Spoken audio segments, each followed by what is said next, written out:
America के Boston शहर में अभी हाल ही में national conference of state legislators की एक समिट हुआ जिसमें जम्मू कश्मीर के लिए गौरव की बात थी क्योंकि जम्मू कश्मीर के 3 लेजिस्लेटर्स 3 विधायक इसमें शामिल हुए और उनमें से एक विधायक नेशनल कॉन्फ्रेंस के वरिष्ठ नेता एमएलए और रामबन से सिटिंग एमएलए श्री अर्जुन सिंह राजू भी इस समिट में शामिल हुए। और क्या खास था इस समिट में और किस प्रकार का खासकर वैश्विक मंच की अगर बात करें लेजिस्लेटर के रूप में अनुभव रहा और किन मुद्दों को खासकर एआई रिलेटेड मुद्दों को यहाँ पर उठाया गया, इन सब पर बात करने के लिए मेरे साथ खुद जुड़ चुके हैं ऑनरेबल एमएलए रामबन श्री अर्जुन सिंह राजू जी। बहुत बहुत स्वागत है सर आपका हमारे कार्यक्रम में। थैंक यू, शुक्रिया जी। सबसे पहले जम्मू कश्मीर के लिए गौरव की बात है, फख्र की बात है कि आप you are one of the legislators जिन्होंने इस प्रेस्टिजियस समिट में पार्टिसिपेट किया। क्या है इस समिट के बारे में आपसे जानना चाहेंगे और कैसा आपका अनुभव रहा? देखिए, मतलब कि ये तो लाइफ लर्निंग एक्सपीरियंस इसको आप कहेंगे कि अभी आपका सियासी सफर लेजिस्लेटिव एज ए पार्लियामेंटेरियन, हमारा अभी तो शुरुआत ही हुई है, अभी साल भी पूरा नहीं हुआ है हमारा। तो एक उस लेवल का प्लेटफॉर्म मिलना, खासकर मदर ऑफ डेमोक्रेसी अमेरिका में जाके, जहां उनकी 50 रियासतों के जो है लेजिस्लेटर्स, वहाँ उनका सालाना ये कॉन्फ्रेंस होता है। तो इस मरतबा बोस्टन में था और मेन इश्यूज तो जो उनके थे, चाहे वो एआई रिलेटेड था, चाहे वहाँ पर टैरिफ से रिलेटेड था, एनर्जीज पर रिलेटेड, मतलब कि आप ये देखने को हमें ये मिला कि अमेरिका अगर महान है तो क्यों है। तो वहाँ उसकी एक झलक का हमें ये नजर मिला कि वो उनका जो सोचने का नजरिया वो हमसे कहीं दूर आगे चले गए हैं। पॉलिटिकल डिफरेंसेस बेशक उधर होंगे, लेकिन इश्यूज पर वो किस तरीके से डेलिब्रेट करते हैं, किस तरीके से चर्चा करते हैं, कैसे उसका सोल्यूशन निकालते हैं, ये हमें उनके साथ बैठने का, उनकी बात सुनने का और अपनी बात वहाँ रखने का जो अवसर हमें प्रदान हुआ, उसके लिए हम शुक्रिया अदा करते हैं अपनी पार्टी का और चीफ मिनिस्टर साहब का, जिन्होंने हमें वहाँ पर जाने की इजाज़त दी और एक ग्लोबल समिट में जो है पार्टिसिपेट करना मेरे लिए तो एक लाइफ लर्निंग एक्सपीरियंस था। तो बड़ा बेहतर लगा और एक कैपेसिटी बिल्डिंग। तो देखिए, आज के ज़माने में आप ट्रेनिंग करते हैं, कैपेसिटी बिल्डिंग करते हैं ऑफिसर्स की, लेकिन मुझे जो लगा, जो पॉलिसी मेकर्स हैं, जिसमें लेजिस्लेटर्स सबसे इंपॉर्टेंट रोल है, जो लॉ मेकर्स हैं, इनकी कैपेसिटी बिल्डिंग बड़ी इंपॉर्टेंट है।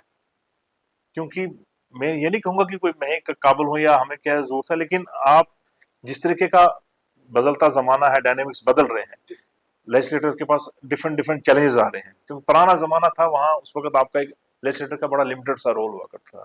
उसने एक अपना सीडीएफ बनाया, यहाँ नाली में दे दिया, यहाँ छोटा सा डंगा दे दिया, उसको बाथरूम दे दिया, उसी तक महदूद होता था उसके अलावा। लेकिन अगर आज आपने इफेक्टिव तरीके का एक लेजिस्लेटर बनना है, तो जो ये डिजिटल ज़माना आ रहा है, जो एआई का ज़माना आ रहा है, जो कॉमर्स को आपको समझना पड़ेगा, आपको इकोनॉमिक्स समझनी पड़ेगी, तब जाके जो है, जो हम कहते हैं ना, ब्यूरोक्रेसी जो हावी हो रही है सर, उसका सबसे बड़ा रीजन ये है कि कहीं ना कहीं कमियां हमारे में, लेजिस्लेटर्स को और गवर्नमेंट को जो है, जब तक वहां पर वेल इक्विप आपके पास ह्यूमन रिसोर्स नहीं होगा, अगर हमारा लेजिस्लेटर वेल इक्विप नहीं है, उसकी उस लेवल की कैपेसिटी नहीं है, तो आपके पास ब्यूरोक्रेसी हावी हो जाएगी, वो आपको बेवकूफ और आपको नचाएगी।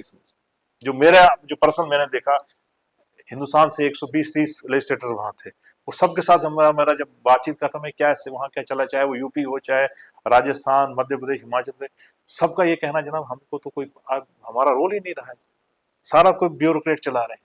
तो ब्यूरोक्रेट इसीलिए चलाते हैं क्योंकि लेजिस्लेटर्स को तो वो तो बस साल में उसको कितना, देखिए अब हमारे यहाँ देखेंगे तो विधायिका के कितने दिन आते हैं, एक बजट सेशन होता है, वो भी 30-35-40 दिन का, उसके बाद एक आध सेशन और लगेगा 10-20 दिन का। ये जो मेन रोल था लेजिस्लेटर का, उसके अलावा वो क्या करना है उसने, उसके अलावा तो या तो बस वो लोगों में गया, कहीं मीटिंग ले ली, वो कर दिया, जीने में मरने में, इसके अलावा तो नहीं कोई कर रहा है ना।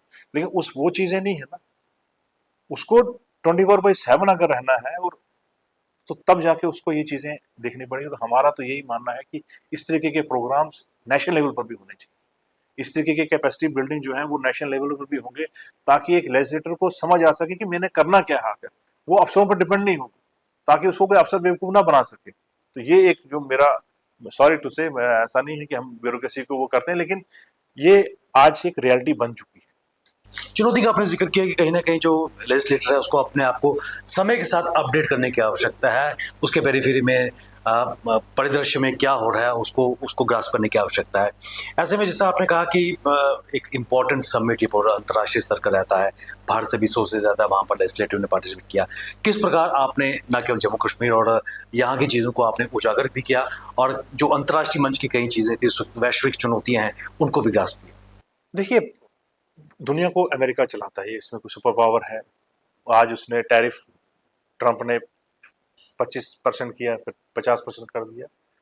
माने ना माने, चाहे हम उसको स्वीकार करें ना करें, कहीं ना कहीं हिंदुस्तान पर तो उसका असर तो पड़ा ना कहीं हमारे एक्सपोर्ट पर तो असर पड़ेगा उसका। और हमारा एज ए रोल वहां पर ये बनता है कि हिंदुस्तान की बात को किस तरीके से प्रोजेक्ट करना, वहां के लेजिस्लेटर्स के साथ कैसे उनको। और हमारा यही कहना था कि देखिए, अगर ये कोई एक किसी ट्रंप का मसला नहीं है, अगर आप एक प्रिज्म से होकर देखेंगे, अगर आप ये देखेंगे कि हम टैरिफ लगा के जो है हिंदुस्तान को उसकी बढ़ती हुई इकोनॉमिक पावर को हम रोक देंगे, तो वो कहीं ना कहीं नुकसान सिर्फ हिंदुस्तान का नहीं बल्कि अमेरिका का भी होगा, क्योंकि दोनों स्ट्रेटेजिक पार्टनर्स हैं। और ये कोई दोस्ती सिर्फ व्यापार की दोस्ती नहीं, एक स्ट्रेटेजिक दोस्ती है। विश्व में शांति की अगर जो बात करनी है, तो ये दोनों वाइब्रेंट डेमोक्रेसीज हैं जिनका अहम रोल है। अगर हम एक दूसरे को नीचा दिखाने के लिए एक दूसरे को नुकसान पहुंचाएंगे, तो कहीं ना कहीं नुकसान दोनों मुल्कों को भी होगा और पूरी पूरी मैं कहता हूँ वर्ल्ड को भी इसका असर पड़ेगा इस पे। तो ये हमारा वहां पे एक समझाने का, एक उनके साथ लेजिस्लेटर्स के साथ जो उनके सेनेटर्स और कई सारे लोगों ने एग्री भी किया कि देखिए, ये जो ट्रंप साहब कर रहे हैं ये ठीक नहीं कर रहे हैं, या फिर किस दुनिया में वो जी रहे हैं। और कई सारे लोग उनके खिलाफ हैं वहां पर।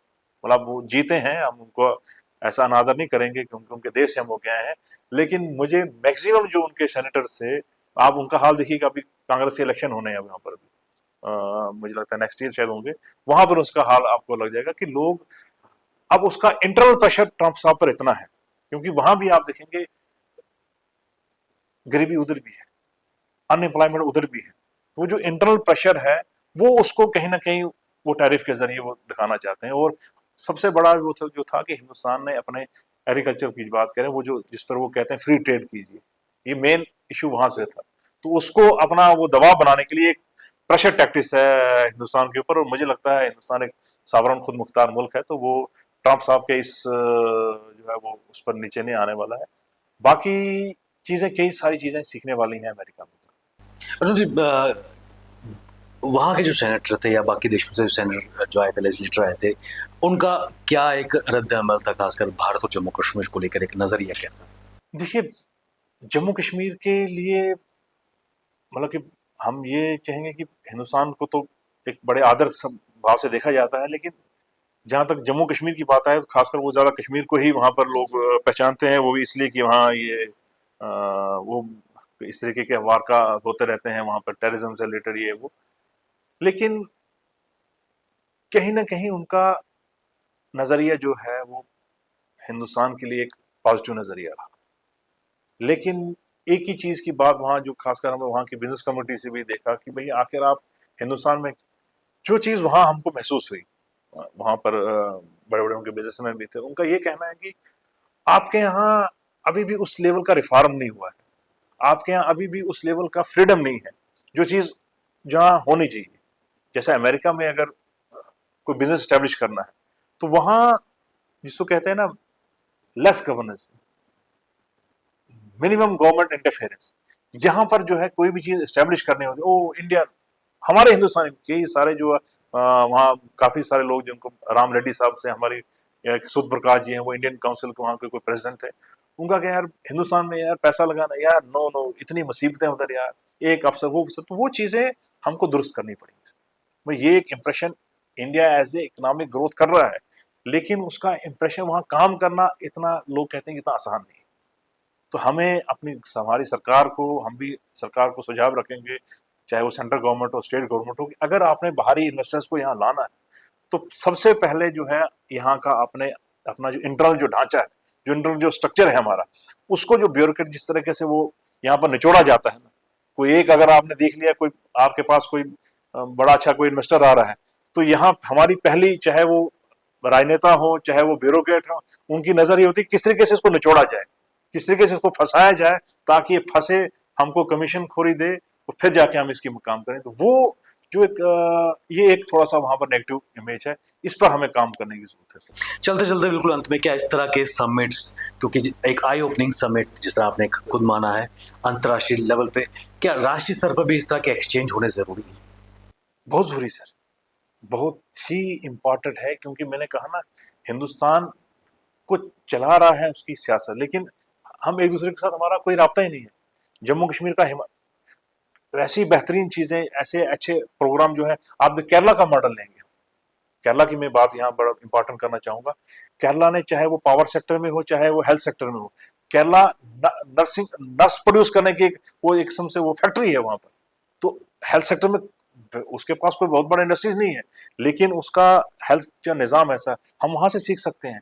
हम वहाँ का एजुकेशन पैटर्न 100% लिटरेसी है, हम वहां से सीख सकते हैं।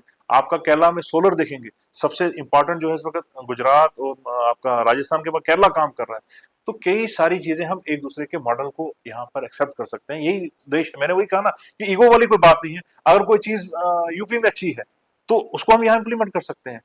कोई चीज अगर कर्नाटक में अच्छी है, उनका जो प्राइमरी ड्रॉप आउट में जो काम कर रहे हैं वो, तो हम यहाँ उसको अडॉप्ट कर सकते हैं। हमारी कोई अगर चीज, अगर लैंड रिफॉर्म जम्मू कश्मीर का बेहतर है तो वो उसको यूपी वाला अडॉप्ट कर सकता है। तो हिंदुस्तान को आपस में ये मिलना मिलाना, चाहे वो लेजिस्लेटर्स का है चाहे किसी और भी स्टेक होल्डर्स का है, ये बड़ा इंपॉर्टेंट रहता है। उसी से हम आगे बढ़ सकते हैं सर। अर्जुन जी, आप हमारे साथ इस कार्यक्रम में आए, महत्वपूर्ण जानकारी, खासकर आपने अपना जो अंतर्राष्ट्रीय विजिट था, बोस्टन में जो एक अंतर्राष्ट्रीय सेमिनार था, समिट था, उस पर जम्मू कश्मीर से 3 लेजिस्लेटिव गए थे, उनमें से आप एक थे, आपकी अपनी भूमिका, और वहाँ पर किस प्रकार इंटरेक्शन हुई उस पर आपने प्रकाश डाला। आपका बहुत बहुत धन्यवाद। शुक्रिया जी आपका, थैंक यू।